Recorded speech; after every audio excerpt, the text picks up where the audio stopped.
Jadi banyak di kitab Qalyubi, sarahnya Mahalli, jika ada seorang muslim yang hidup di negara orang kafir, dia nyaman, tidak dapat teror, itu nggak boleh lagi pindah ke negara Islam yang sehat. Karena takutnya li Allah yastau lial kafir tilkal buka, supaya bumi itu tidak dikuasai orang kafir. Jadi ini hal-hal yang para fuqaha itu harus berdebat. Karena ini masalah-masalah furu'iyah. Sehingga mulai dulu ya banyak ulama yang nyun sewu berpolitik, mulai Wali Songo sampai sekarang alhamdulillah yang minat banyak. Mungkin bedanya ikhlas sama tidaknya. Tapi kalau saya pernah dikeluhin utusan dari ya komunitas Islam Indonesia itu dulu itu ceritanya banyak yang dari Kamboja. Kalau dulu orang cerita itu orang Cempa. Itu setelah di Indonesia besar Wali Songo dan Brawijaya 5 itu sudah mulai oleng, itu singkat cerita mereka berpikir ingin bikin kerajaan apa?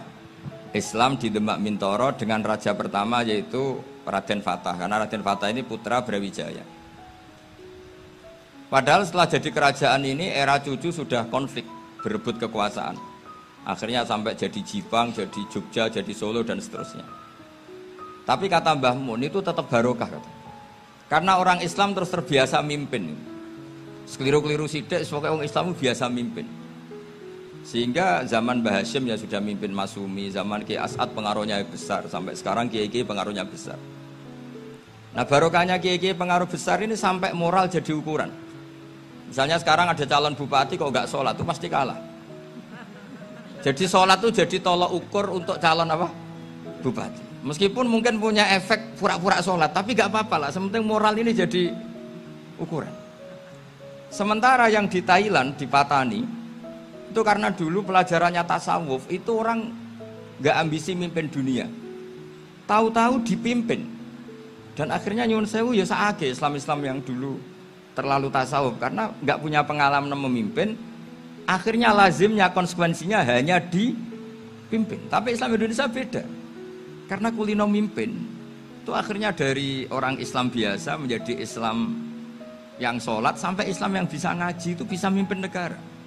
Tentu yang paling populer dimulai Gus Dur. Jadi ini sesuatu yang barokahnya istihad para kiai, sementing Islam kulino mimpin.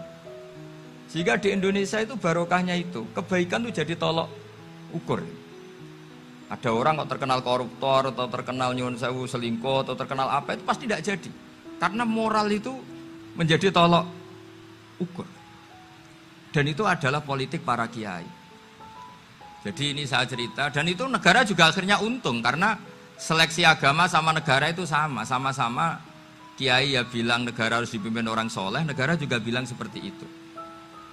Nah, ketokohan-ketokohan para beliau-beliau ini yang mau lah bekerja sama dengan umarok. Kita tahu dulu Pak Harto ya rawuh ke sini ketika Muktamar 84, rawuh ke Kiai As'ad, ketika mau kembali ke Khittah juga dirembuk oleh ulama dan umarok. Dan akhirnya ini menjadi negara yang alhamdulillah semoga selalu menuju baldatun thayyibatu wa rabbun ghafur.